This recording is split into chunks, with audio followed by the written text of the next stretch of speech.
Porque esse aproveitamento do Diniz aí na casa de 30% mostra que o trabalho não aconteceu. Não aconteceu e não passa a diretoria e nem a torcida nenhuma confiança de que a sequência é o melhor caminho. E eu confesso que estou vendo o Diniz meio que sem saber o que fazer, me parece não conseguir tirar mais do elenco, que por sua vez já demonstrou desconforto, aliás, muito desconforto com o sistema do Diniz. Os jogadores já meteram letra aí em algumas entrevistas e eu não estou aqui dizendo que os jogadores estão corretos, sabe? O Cruzeiro tem um bom número de atletas aí que se demite o Diniz, tem que ir na mesma barca. De qualquer forma, acho que está meio que escancarado, né? Que é questão de tempo para a saída do Diniz. Confesso que até me surpreende a paciência da diretoria com um trabalho tão ruim. Porque faltam ideias dentro de campo e nas coletivas um rame-rame desgraçado. Agora tem um detalhe, o Diniz foi contratado porque estava na praça na oportunidade da saída do Seabra. A direção trouxe o nome e o posto de atual campeão da Libertadores. Atual antes do Botafogo, né? De 2023. Porque não houve convicção nenhuma de que ele seria o nome que mudaria os rumos da temporada. Enfim, a saída, eu creio que é questão de tempo, está moribundo no comando do Cruzeiro. O Diniz falou ali na coletiva, vamos por um trechinho do Diniz, a gente volta para falar um pouquinho sobre ele, porque o Cruzeiro está deixando escapar a vaguinha na Libertadores. Vamos lá. Eu tenho uma responsabilidade grande, que eu sou treinador do time. E eu vou falar da minha responsabilidade, da falta, principalmente da falta de vitórias. Na maioria dos jogos o time jogou, mereceu até um resultado de vitória. Não foi o caso de hoje, eu acho que a gente fez um primeiro tempo, já emendando na sua primeira pergunta, primeiro tempo abaixo. Então não dá para falar de queda física num jogo desse, porque se fosse falar de queda física, a gente ia falar de queda física mais no primeiro tempo que no segundo, que foi um time mais moroso, como foi no primeiro tempo, lá diante do Red Bull. Então a gente teve um momento muito bom quando a gente voltou do segundo tempo, com a marcação mais agressiva, recuperando mais bola no campo de ataque, sendo mais agudo, tendo mais posse também, mais verticalidade. A gente fez o gol e depois de uns 5 minutos que a gente fez o gol, a gente foi para trás sem necessidade e acabamos tomando um gol, um arremesso lateral nosso no campo de defesa, tomamos um gol de transição de arremesso lateral. E depois tomamos o segundo gol de uma falta que o Daronco deu sem critério nenhum, porque deu um monte de falta, mas várias faltas como aquela ele não deu. Um pouquinho antes, ele deixou de dar uma falta no Vitinho, que foi mais falta do que aquela. E o Estevão teve a felicidade de fazer uma bela cobrança. Diniz, queria saber de você, o que você pode dizer para o torcedor? Muito bem. A situação é a seguinte, temos aí a tabelinha, classificação, vamos dar uma olhada? Telinha com a classificação só para entender a situação do Cruzeiro. O Cruzeiro está em 9º lugar, nesse momento ele está fora da Libertadores. Ele vai brigar ali com o Bahia, porque o Corinthians o Cruzeiro não pega mais. Então é o seguinte, faltando uma rodada, ele tem que passar o Bahia. Como a gente falou aqui no começo do programa, o Bahia joga em casa contra o rebaixadíssimo Atlético Goianiense, certo? Então o Bahia só depende dele, Bahia vencendo o jogo, está resolvida a parada. Tá, muito bem. Quem o Cruzeiro pega na última rodada? Juventude fora. Juventude fora. Juventude hoje se salvou do rebaixamento com a vitória sobre o São Paulo. Ganhou de São Paulo. Ganhou de São Paulo. Aí vai pegar o Juventude fora. Então, A Juventude tem a 11ª campanha em casa e o Cruzeiro, fora de casa, tem campanha de time rebaixado. bom ponto. E aí é o seguinte, por que o Seabra saiu e o Diniz chegou? Bom, a versão oficial é: o Cruzeiro estava indo bem na Sul-Americana, o Seabra, inclusive, tinha classificado a equipe, o jogo contra o Libertad, né? Já tinha vencido fora de casa, já tinha encaminhado a classificação para a semifinal, e a preocupação estava com a queda de rendimento no Campeonato Brasileiro. Ah, mas olha só, o Campeonato Brasileiro não está bem. Ah, mas está classificado na Sul. Mas está mal aqui no Brasileiro, está caindo, já estão alguns jogos sem vencer e tal, precisamos mudar. Bom, isso já fazia parte, claramente, de um movimento do pessoal lá que já não queria mais o Seabra. Né? Desde o começo, teve aquele áudio vazado e tal, aquela história. Desde sempre. Né? Desde sempre. Aí o Diniz chegou, ainda classificou a equipe lá para a final, fez um primeiro tempo inadmissível contra o Racing. O primeiro tempo contra o Racing foi uma coisa assim inadmissível, foi vergonhoso. O time entrar numa final e jogar aquele primeiro tempo, olha, é difícil de ver, é duro de assistir. Parecido com o de hoje. Uma coisa horrorosa. Aí eu quero chegar aí.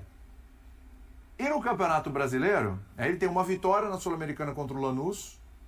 E no Campeonato Brasileiro, ele tem uma vitória contra o Criciúma. Então o cara que foi contratado, e aí a gente vai analisar aqui, o cara que foi contratado para fazer o time decolar no Campeonato Brasileiro, está prestes a encerrar o Campeonato Brasileiro, não só ele, todos, é o Cruzeiro, fora da zona de classificação para a Libertadores da América, que era um objetivo bem palpável, né? Já que por isso foi trocado o treinador e são 8 vagas. Então, o que dizer dessa opção e do trabalho do Diniz até agora? Veja que foi um erro no comando. Que o trabalho não é bom, não funcionou ainda, não é bom. Então quer dizer que o Diniz não é um bom treinador? O cara ganhou Libertadores da América. O ano dele é bem ruim, hein? Mas o ano dele não foi legal. O ano as coisas não funcionaram. No Fluminense, o Fluminense continuou com um ano ruim sem ele, né? Então não é só culpa dele. Sim. Ali o Fluminense é uma outra discussão. Aliás, O mesmo na seleção. O Fluminense, a gente já abordava o Fluminense mesmo no momento de vitória, que era apostar numa média de idade tão alta que ele conseguiu ganhar Libertadores assim. Ele ganhou no braço. Passou pelo Diniz. Mas, E com o Douglas Luiz, Renato Augusto dobrou a aposta esse ano. E ele dobrou a aposta. Passou pelo Diniz. Aí muito. A coisa é a crença de que vai funcionar sempre. E eu não acredito nisso. E eu acho que esse ano até é a prova. Né? Passa do limite. Passou.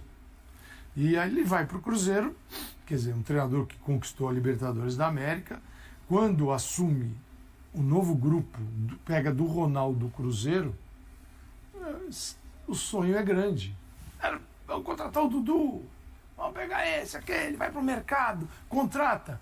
Cara, na hora que você está trazendo jogador, você olha e fala, eu preciso de um treinador aqui, de um nomão aqui para conduzir isso aqui. Eu acho que eles erraram nisso e era algo que a gente conversava aqui na época. E depois é mais fácil, né? Que é, a troca é perigosa. E não que estivesse uma catástrofe. Estava indo.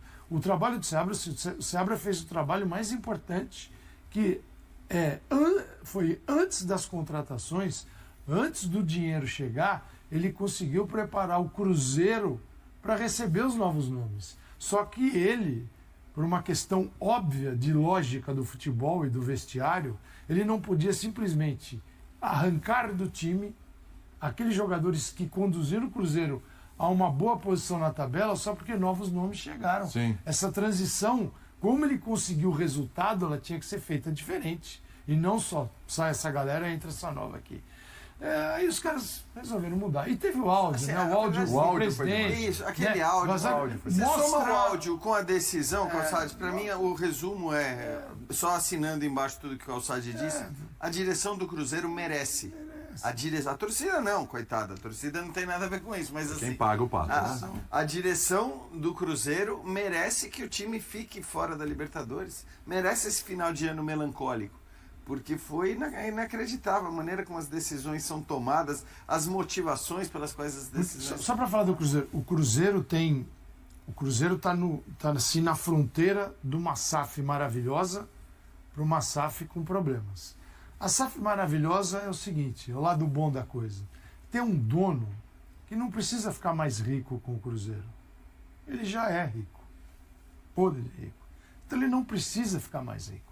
Se empatar, talvez ele fique feliz. Tá bom, ele não porque precisa, é um torcedor. Ele é um torcedor. Ele não precisa pouco e ganhar muito no campo, ele já está feliz. Ele não precisa retirar e falar assim, esse aqui é meu lucro. O Textor no Botafogo, uma hora tem um lucro. Você acha que o Textor, só porque ele acha que a estrela solitária é o escudo mais lindo do Só mundo. lembrando que ele, eu vou quando chegou jogar ao Brasil, ele ia fechar com a Atlético Goianiense, apareceu as chances do Botafogo e trocou. Vou jogar ideia. minha fortuna aí, vou jogar minha fortuna aí. Não. E tinha o lance do América Mineiro também, né? Tinha. Então ele aí é diferente, é outra SAF. Né? Então o do Cruzeiro se empatar, então esse é o lado bom da coisa. Que não precisa ficar mais rico. Se ficar 0-0 na grana, tá lindo para ele. E o Cruzeiro pode se aproveitar. Se é boa notícia, é a má também, né, a má notícia é essa também. A má notícia é o pé no amadorismo, Isso. sendo SAF. Que eu sou o dono desse negócio, estou botando meu dinheiro, esse treinador aqui, eu quero aquele cara ali. E outra coisa, né, Calça? Eu vou botar para. Vou falar para jogar. A SAF do Cruzeiro, ela tem uma característica, ela tem um fato aí que ela não é replicada entre times. Ela é alguém que já vem da cartolagem antiga. O Pedrinho não chegou Exato. esse ano na brincadeira, a gente está tomando pé ainda de quem é o Pedrinho Lourenço. O Pedrinho já emprestava dinheiro, o Pedrinho já participava da vida política do clube, o Pedrinho já era uma milícia parda, ora aqui, ora um dirigente. Ele agora só é de fato o dono da brincadeira de fato. Você tem Antes ele era o banco da brincadeira. ideias Ele é o dono. do passado com também uma exato. configuração jurídica do E presente. aí você chega pro... Desculpa, quem? Atlético, parecido. Também. Só que eles fazem a transição, né? Sim. O Pedrinho, Ele já era um- O Pedrinho pega a brincadeira e fala... E o "Agora eu Atlético, vou sem colocar." eles, não teria ganhado o brasileiro, não teria sido E campeão. aí já eram os donos E lá aí, atrás. e aí é o que eu falo, Calça. É a boa notícia e a má notícia. A boa notícia é que se o Pedrinho perder um pouquinho de dinheiro e ganhar um pouquinho de título, pra ele tá bom. E você falou em final de ano melancólico, pro Cruzeiro, né? O do Galo também, hein? Pelo amor Galo de ainda Deus. Pode perder a vaga na Sul-Americana. Oi? Ela ainda luta pra não cair. E o Milito... A combinação hoje Bora. que rebaixa o Volta Galo já. domingo.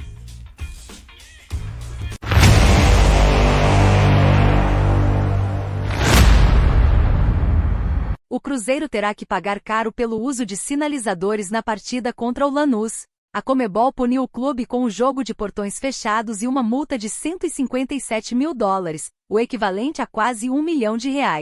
A decisão da entidade se justifica pelo atraso no início da partida, causado pela fumaça dos sinalizadores, que prejudicou a visibilidade em campo. A punição, que deverá ser cumprida em 2025, impacta diretamente a torcida celeste, que poderá ser privada de apoiar o time em um jogo decisivo, seja na Libertadores ou na Sul-Americana. E aí, galera, o que acharam?